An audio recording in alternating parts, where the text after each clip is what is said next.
Al-Imam Ibn Athaillah Sekandari beliau berkata seperti ini. Kana al-mutaqaddimun minas salaf radhiyallahu ta'ala anhum yas'aluna syakhs an halih liyastathiru minhu syukur wa nas al-yawm yanbaghi an la yas'alu fa innaka in sa'alta tastathiru syakwa. Beliau menceritakan, jadi kana al-mutaqaddimun minas salaf radhiyallahu anhum, orang-orang yang terdahulu itu daripada orang-orang yang soleh. Ini zamannya Ibn Athaillah ya, zamannya beliau. Beliau wafat aja tahun 709 Hijriah. Ya. Beliau mengatakan kanal mutaqaddimuna minas salaf yas'aluna syakhs an halih liyastathiru minhu syukur. Orang-orang dulu daripada orang soleh, para salaf itu mereka suka tanya tentang kabarnya orang lain, tentang keadaannya. Kenapa? Karena supaya ingin mendengar rasa syukur daripada orang yang ditanya itu. Orang dulu tuh kalau ditanya, ya apa keadaannya? Ya, oh, alhamdulillah. Ya. Alhamdulillah enak semua, ya lancar semua. Meskipun ya sebetulnya ada kendala. Cuman itu tidak mau dimunculkan. Ya. Karakter orang yang hebat itu, orang soleh itu, ketika dia memiliki masalah, tapi ketika ketemu sama orang, seakan-akan tidak ada apa-apa sama sekali. Ya, sebetulnya kadang merasa sulit, tapi tidak ditunjukkan kesulitannya tadi itu. Di orang-orang soleh, para wali itu sering tanya, ya apa kabarnya? Kenapa? Supaya muncul syukur. Ya. Oh alhamdulillah, kami ya sehat walafiat, lancar. Wanas al-yawm, kata beliau, ini di zaman beliau. Tapi orang zaman sekarang, kata beliau, yan bagi an la yus'alu, mending tidak usah ditanya. Kenapa? Fa innaka in sa'alta, karena kalau kamu tanya sama orang zaman sekarang, yang keluar bukan syukur, tapi apa? Tastasiru syakwa, yang keluar tambah sambat tadi itu. Ya apa? Wis Lombok naik, ya, harga gula naik, corona di mana-mana. Jadi yang dilihat tuh selalu sisi apa? Negatifnya. Seandainya mau dilihat daripada sisi positifnya, ya, hidup tidak bakal ruwet, tidak bakal susah. Karena tidak mungkin Allah Ta'ala itu menguji hambanya misalnya dengan zaman sekarang ini dengan COVID. Tidak mungkin kemudian ditelantarkan. Itu hal yang mustahil. Allah yang uji itu kan sering kita dengar ya. Bahasanya Allah Allah tidak mungkin menguji dengan yang melampaui batas ya. La yukallifullahu nafsan illa wus'aha. Jadi jangan dilihat dari sisi negatifnya. Ya, kalau orang dulu tuh ya, orang Yaman, orang Hadramut misalnya ya, kaif halak, bagaimana keadaanmu? Ya mabsutin, semua dalam keadaan nyaman. Pasti jawabannya tidak ada lain. Pasti jawabannya apa? Alhamdulillah enak. Padahal mungkin mereka makan sehari cuma sekali. Mungkin ada yang sampai seperti itu. Tapi tetap di depan orang lain, di depan temannya itu selalu menunjukkan bahagia, senang tadi. Akhirnya Allah kasih kebahagiaan tersebut. Orang zaman sekarang, kata beliau, lebih banyak mengeluhnya. Ya, lebih banyak mengeluhnya. Apalagi di zaman sekarang, zaman medsos. Ya, zaman media sosial. Ya. Kadang tertimpa ini sedikit langsung ya. Wah, pecelnya terlalu asin misalnya. Dibikin status. Ya, pecel terlalu asin dibikin status. Paham ya? Waduh, bensinnya habis misalnya. Paham ya? Banyak ngeluh tadi itu. Nah, harusnya malu karena apa yang Allah berikan kepada kita tidak bisa dibandingkan sama apa yang Allah kasih daripada ujian kepada kita tadi itu. Itu perbedaan kata beliau orang dulu yang soleh dengan orang sekarang. Zaman beliau, apalagi zaman sekarang ya. Kalau zaman dulu ditanya baru ngeluh. Zaman sekarang tidak usah ditanya, sudah ngeluh semua. Kemudian beliau mengatakan an ba'dhin nabashin annahu taba ila Allah Ta'ala faqala yawman li syekhi ya sayyidi nabashtu alfa qabrin fawajadtu wujuhum muhawwalaha anil qiblah. Jadi diriwayatkan dari para orang yang menggali kuburan. Yang tugasnya itu gali kuburan. Nah, misalnya ada yang barang yang tertinggal atau lain sebagainya, kemudian digeduk lagi, ya. Jadi mayatnya sudah dimakamkan, kemudian digeduk ulang. Ya. Para orang yang menggali kuburan tersebut taubat kepada Allah, kemudian bilang kepada taubat betul-betul minta maaf kepada Allah, kemudian bilang kepada sang guru, ya Sayyidi wahai tuanku, saya itu sudah pernah, ini sudah profesional. Beliau mengatakan, saya sudah pernah menggali kembali 1000 makam. Saya dapatkan 1000 makam itu rata-rata wajah mereka sudah tidak lagi menghadap kepada kiblat. Na'udzubillah min dzalik, ya. Kalau sudah menghadap kepada kiblat, itu na'udzubillah alamat Allah tidak ridho sama hamba tadi itu. Lalu waktu dimakamkan menghadap kiblat. Ketika digali kembali tidak menghadap kiblat. Tanya lu, apa yang terjadi nih? Sampai 1000 kurang lebih makam saya gali, ternyata wajah mereka berpaling dari kiblat. Dijawab oleh sang guru. Faqala syekh, gurunya menjawab, ya waladi zaka min syakihim fi rizkihim. Wahai anakku, itu adalah sebab mereka itu selalu ragu tentang rizki mereka. Ya. Ragu, ya. Ragu sama Allah. Sesuatu yang dikatakan asyak fil rizq syakun fil razik. Ragu di dalam pemberian rizki berarti ragu di dalam pemberi rizki tersebut. Tidak percaya. Paham ya? Tidak percaya. Seakan-akan ya gak bisa diandalkan. Wah ini anak saya harus gini, saya harus gini. Tuh. Paham ya? Na'udzubillah min dzalik. Ya Abdullah wahai hamba Allah, idza talabta min Allah fatlub minhu an yuslihaka min kulli wujuh. Wahai hamba Allah, kalau kamu minta kepada Allah, diajari kita oleh beliau, maka minta dari Allah untuk memperbaiki dirimu dari segala aspek, segala bidang. Ya. Terutama niat. Makanya orang soleh itu mengajarkan kita untuk selalu memperbanyak minta sama Allah, ya. Aslihil qalb wa niyah. Ya Allah, perbaikilah hatiku dan niatku. Karena orang itu ada. Misalnya pas mau bantu orang, ya waktu mau bantu orang sebetulnya niat tulus untuk membantu. Nggak taunya pengemisnya itu di luarnya sekelilingi oleh orang-orang banyak. Wah ini kalau dilihat orang ketahuan kalau orang loman dermawan, itu niat bisa langsung berubah. Wah ini kamu ini bakal kelihatan orang dermawan misalnya. Ya langsung baca ya muslihal qasad wa niyah, ya. Wahai Tuhan yang memperbaiki maksud, tujuan dan niat. Supaya kita dibetulkan lagi niat tadi itu. Ya. Minta sama Allah untuk diperbaiki di dalam segala bidangnya. Dalam ibadahnya, dalam muamalah, berhubungan dengan manusia, di dalam misalnya pernikahannya, ya, dan lain sebagainya, dalam bisnisnya, minta sama Allah. Ya minta sama Allah Subhanahu wa taala. Saya dikatakan mintalah sama Allah, hatta cuman garam. Minta garam sama Allah, minta. Karena Allah itu lain sama makhluknya. Allah itu kalau diminta terus Allah suka. Ini hambaku ini, minta terus, ya ini.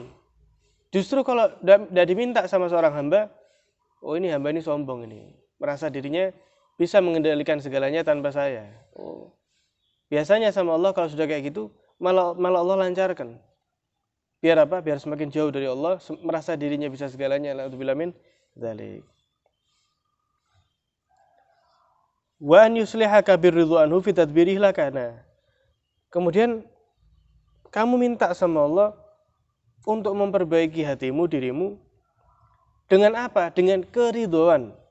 Apa yang telah Allah atur untuk dirimu. Minta sama Allah, ya. Minta sama Allah supaya bisa ridho. Karena tidak semua orang itu mampu untuk ridho. Ya, mungkin di dalam pengaturan rezekinya, ya. Saya kok segini ya? Ya. Nah ini orang ini kok segini. Paham ya? Semua yang Allah berikan kepada kita masing-masing itu pasti yang terbaik buat kita dunia dan akhirat. Pasti itu yang terbaik buat masing-masing daripada diri kita, karena kita berbeda-beda.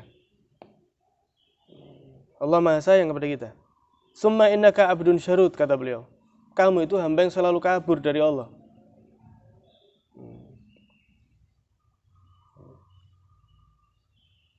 Allah minta kepadamu supaya kamu lebih dekat kepada Allah, tapi kamu malah lari kabur dari Allah. Lalu Allah minta kamu dekat, lah kok tambah kabur? Allah minta kamu dekat kepada Allah supaya kamu bahagia. Lah kamu tambah lari, tambah jauh. Fa'innal firar, kabur menjauh dari Allah itu yakunu bil af'al wal ahwal wal himam. Ada kalanya dengan perbuatan, dengan keadaan, dengan semangat. Dengan keadaan sholatnya ditinggalkan terus, sholatnya ditinggalkan. Tidak memperhatikan ibadah kepada Allah. Ahwal keadaannya dia tadi itu, kesehariannya. Merintahkan istrinya sholat dak, anak-anaknya, teman-temannya ditegur dak kalau mau maksiat. Wal himam, dan dari semangat. Semangatnya itu kemana? Paham ya? Semangatnya kemana? Ke hal yang diridhoi sama Allah atau sebaliknya?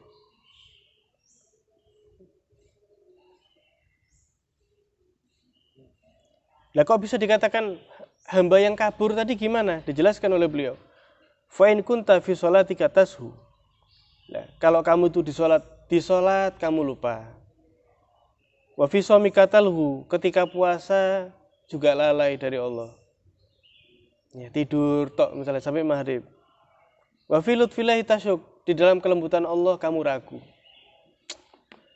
Wis Allah ini tidak nganggap saya, paling lupa paling misalnya ya. Ngomong kayak gitu tuh. Tidak ada. Ceritanya Allah Ta'ala itu lupa. Orang maksiat seperti apapun maksiat, Allah tidak mungkin lupakan hamba itu. Justru Allah menunggu. Ayo lah tobat sebelum kau mati. Lah tobat sebelum kau mati. Kalau sudah mati sebelum tobat, ya itu ketentuan Allah. Berarti mau diadab, naudzubillah min dzalik. Ya Allah tunggu selalu buat tobat tadi itu. Karena Allah Maha sayang. Ragu di dalam kelembutan Allah, sholat tidak khusyuk, puasa apa adanya, ragu di dalam kasih sayang Allah. Afama anta syarid. Nah, kalau sudah seperti itu, bukankah kamu itu disebut hamba yang jauh dari Allah? Supaya kita introspeksi ya, diri kita tadi itu.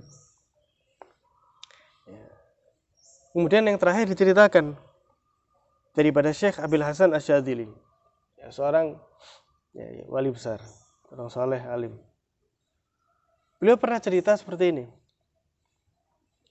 Baqitu marra fil badiyah salasata ayyam lam yasihha li syai'. Beliau pernah bilang, saya itu pernah tinggal. Saya ketika perjalanan tinggal di suatu daerah.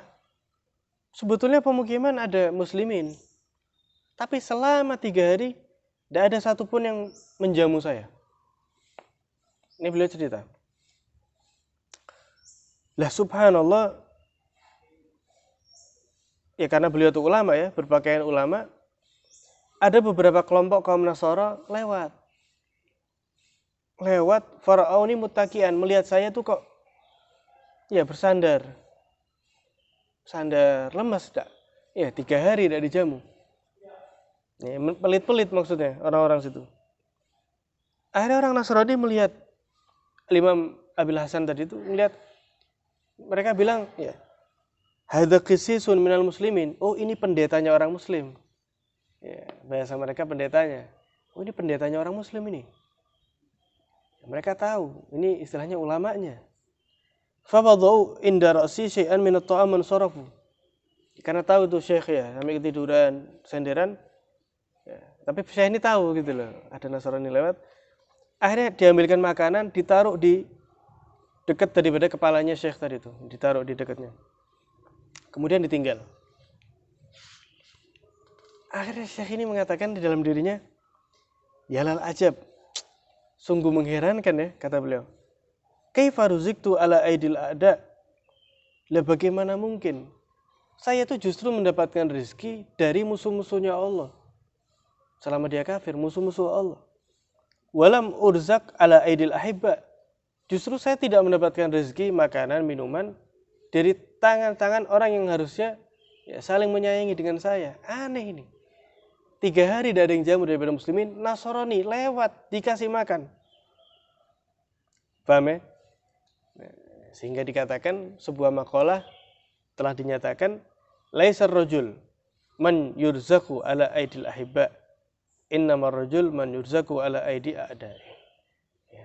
Tidaklah orang itu memang betul dikata-katakan ya, seorang yang memiliki derajat tinggi di mata Allah ketika dia diberikan rezeki oleh orang-orang yang mencintai dia. Itu hal yang biasa. Innamar rajul man yurzaku ala aidi a'dai. Orang yang besar betul-betul di sisi Allah itu sosok yang justru yang menyampaikan rezeki kepadanya itu siapa? Ada kalanya musuh-musuh daripada Allah dan muslimin tadi itu. Dari sini juga bisa kita ambil pelajaran, dicintai atau dibenci mayoritas manusia itu bukan patokan atau ciri-ciri orang itu baik di mata Allah Subhanahu wa taala. Kadang subhanallah ya, banyak daripada manusia tadi itu yang tertarik. Tapi di mata Allah tidak ada nilainya. Habib Hasan bin Abdullah bin Umar Asy-Syadzili, beliau pernah bilang seperti ini. Kam min masyhurin bainan nas la qimata indallah. Berapa banyak, kata Habib Hasan bin Abdullah Asy-Syadzili, berapa banyak orang itu masyhur di kalangan manusia. Masya Allah, tidak ada yang tidak kenal. Kenal semua. Tapi hakikatnya orang yang terkenal dengan kesolehannya tersebut, la qimata indallah, tidak memiliki nilai setitik pun di mata Allah Subhanahu wa taala. Tidak ada harganya di mata Allah Subhanahu wa taala. Kalau kita lihat zaman sekarang, ya, Habib Rizik bin Syihab. Banyak yang ya menghinakan, mengolok-olok dengan hinaan yang didengar itu memalukan gitu. Paham ya? Didengar itu memalukan. Justru kadang yang non muslim itu yang mendukung beliau. Yang muslimin itu banyak yang benci. Ini radikal ya.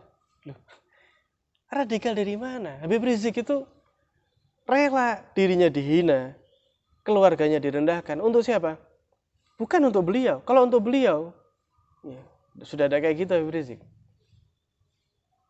Pernah ditawari 1 triliun untuk tidak hadir di satu majelis,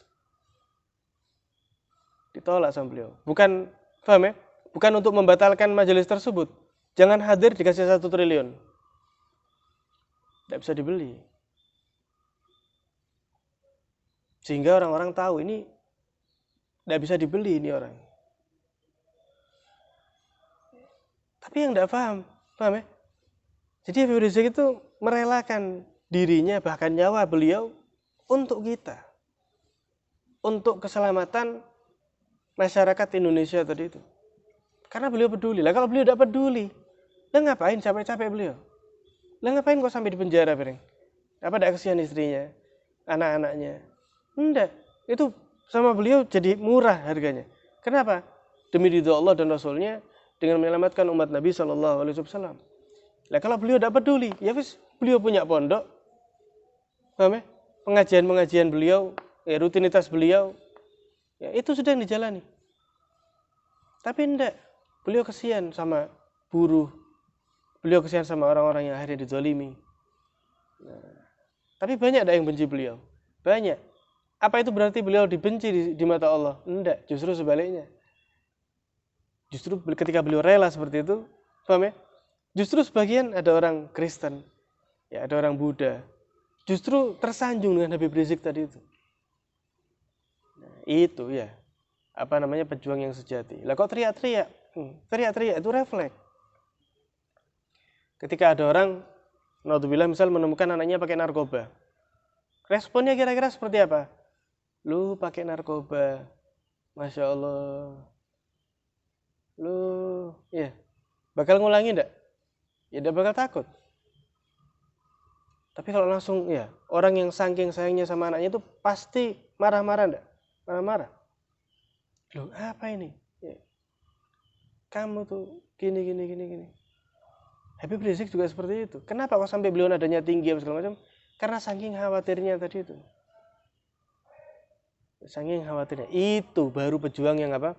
Yang sejati di mata Allah Subhanahu wa taala. Nggak ngurus beliau. Beliau mau dibenci sama orang se-Indonesia sekalipun, nggak ada artinya. Selama Allah ridho, Rasulullah ridho kepada beliau, nggak ada artinya sama sekali. Maka beruntung kalau kita termasuk daripada golongan cinta beliau, bukan justru benci kepada beliau. Mudah-mudahan yang sedikit bermanfaat. Subhanakallahumma bihamdika asyhadu an la ilaha illa anta astaghfiruka wa atubu ilaik. Doa masing-masing.